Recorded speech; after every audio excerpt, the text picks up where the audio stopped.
Eve, tomorrow, Christmas Day. We will not have shows on Christmas Day, neighbor, not a live stream anyway. I'm going to be working really hard today, and I did last night too, to get programs in to the 14 affiliate stations. Some of them have chosen not to play a program because they do Christmas music. If you miss us, that's the reason why. Let's take a look at ag weather across down on the farm country. We'll begin up in Abilene. We're going to do the four corners of down on the farm country and then come right back to the middle. Abilene, breezy today, 58 the high, 35 the low. Those winds 20 mile an hour. Christmas Day in Abilene, 66 the high, 40 the low, mostly sunny. The winds will probably be just about the same. Let's go over to about Cameron, Texas. That's about the northwestern or northeastern corner. If Abilene's the northeastern corner, then Cameron would be the northwestern corner. Breezy today, 58 and 35. The winds 20 mile an hour. Friday, mostly sunny, 66 and 40. Let's come down to Corpus Christi, which would be the southwestern corner of down on the farm country. Sunny today, 56 and 33. Friday the 25th, a few stray clouds, 63 and 38. Then let's go out to the far southwestern corner to Alpine, Texas. Mostly sunny, 54 and 30. Friday the 25th, 61 and 39. And neighbor, let's use San Antonio, Texas as the middle of our country. Down on the farm country, that is. Mostly sunny, a stray cloud, 54 and 30. Friday, mostly sunny, a stray cloud, 61 and 39. Then Saturday, sunny, 68 and 48. Neighbor, there's your weather and down on the farm country. Neighbors, it is what they refer to as an abbreviated trade day in our marketplace today. March corn was steady early today, staying near its highest price in over a year and just shy of that $4.50 a bushel mark. That is higher than the $4.11 and a quarter the contract started the year at, and the roller coaster ride has been like no other.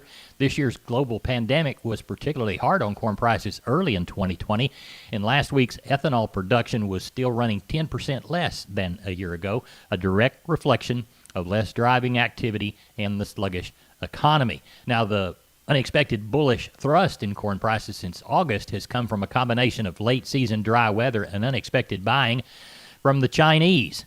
Wednesday's export sales showed 1.663 billion bushels of corn exports on the books for 2021, 455 million bushels of which was from China. Now, despite China's purchases, their domestic corn price remains expensive at the equivalent of about $10.38 American money a bushel.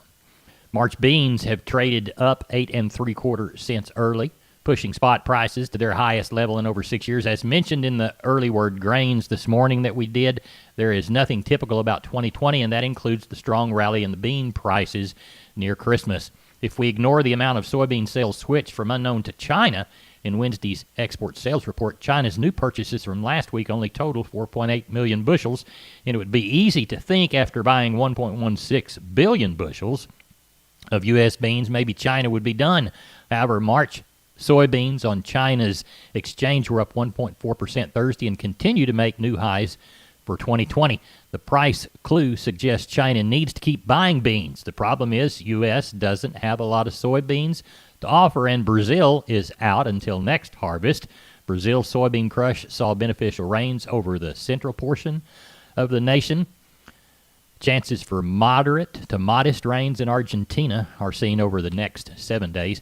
Now, wheat, March Kansas City was down a quarter early, staying close to the highest prices in over a year with help from concerns about dry weather in early 2021 and the tighter supplies of U.S. wheat. And we can't ignore that wheat is getting bullish influences from the U.S. dollar near its lowest price in 2.5 years, and also from the current rallies in corn and beans. For producers who have often seen spot Kansas City wheat prices below that $5 level in the past several years, the current price environment is more promising than usual and unexpected after a year of hearing about record wheat production and record high global ending stocks. Here in the U.S., however, ending wheat stocks are estimated at their lowest in 6 years, and Tuesday's drop in deliverable wheat stocks is a possible sign that domestic demand has been stronger than expected. Neighbor, we'll turn our head and steer our gaze toward the pasture and the pen. The pasture, of course, is live cattle and feeder cattle. And I guess after the feed yard phase, it could be the pen too. And the pen, hogs, we'll do that in a moment. Hey, before I leave, I enjoy learning, and I've been doing family genealogy here lately, and a lot of that had to do with languages that my ancestors spoke, and one of them was Celtic. Lots of Celtic in my family. And I found that the word pen meant room, like a room in the home. And we even brought that with us when we came to the United States and started building log cabins, because what did they call the cabin with 2 rooms? It was a 2-pen cabin. But I digress. We're headed toward livestock in a minute. This isn't what gets a cotton grower up. What gets a cotton grower up isn't made of plastic-covered electronics. It's made of heart, determination, the calling that doesn't need a buzzer. Because early is the key to success. Stoneville Cotton knows too. It gets out of the ground earlier and establishes a healthy stand quicker, so it's less vulnerable to weeds, weather, and insects. For a stronger finish, own the early with Stoneville Cotton. BASF. We create chemistry. Always read and follow label directions. Neighbor, I'll be darned if I didn't tell you livestock, but I forgot cotton, and cotton is important to this state. The cotton market stayed higher overnight, still rejoicing about robust export sales data from Wednesday, the 3rd straight week that sales were over 450,000 bales, and the highest since September, and the second highest of the marketing year. Cumulative sales for 2021 have reached 11.117 million bales, surpassing last year's 11.093 million, and the highest since 2010-2011's 13.444 million. Sales have reached 82% of the USDA's forecast for the marketing year. In fact, so consistent has been business, the USDA may have to raise its export category on the next supply and demand report. Technically, the strong 8-month uptrend remains intact. Cotton speculators are decidedly net long in the market and seem to be adding more positions in every break they get. In fact, the market has recovered about 50% of Monday's losses. The U.S. dollar is lower again today and continues to soften in value as the economy is being flooded with too much government stimulus. However, because of the excessive and unnecessary spending, President Trump's threatening to veto it, and he did. The market will close at 105 today, remain closed all day Friday. Volumes expected to be light. Trading resumes at 8 a.m. Monday morning. There will be no afternoon report today, so the traders wish you a Merry Christmas. Thursday's close-in support for March cotton, 75.40. Then if it makes that, 75 cents. With resistance at 77.50, and if it breaks down, then at 77.75. The overnight and morning volume thus far, according to Keith Brown from Commodity Consultants and DTN, only 2,442 contracts. Now, neighbor, I promise, cross my heart and hope to spit, that we will do livestock here after this message from a sponsor. BASF understands that your field is the future. That's why we provide you with easy solutions for investing in it. Rewards Beyond Rebates helps you find the ultimate reward at harvest through better agronomics, not a rebate. And with the BASF financing program, it's easier than ever to expand your operation with better terms and less requirements for investing. Learn more at rewardsbeyondrebates.com. BASF, we create chemistry. Always read and follow label directions. Neighbor, as Hop Sing feeds us breakfast, let's open up the livestock market segment of our program. Moderate trade seen Wednesday sparked increased widespread interest across the entire cattle complex. Feeders unwavering in their demands going into Christmas and not able to post strong weekly gains before calling it a week. It is expected that business will be done in most areas, although the possibility of a few leftover deals may be seen if anyone is around to pick up the other end of the phone tonight. Live cattle trade developed at 109 to 110 on the hoof and the dirt, and we're thinking 168 to 172 in the north. Most trades 172, hot and hanging on the packer rail. Those prices are 2 to 4 above last week's marketplace. And boxed beef has turned some flips. Choice cuts led the market lower, falling $3.13, creating limited underlying concerns that the bottom may not have been established.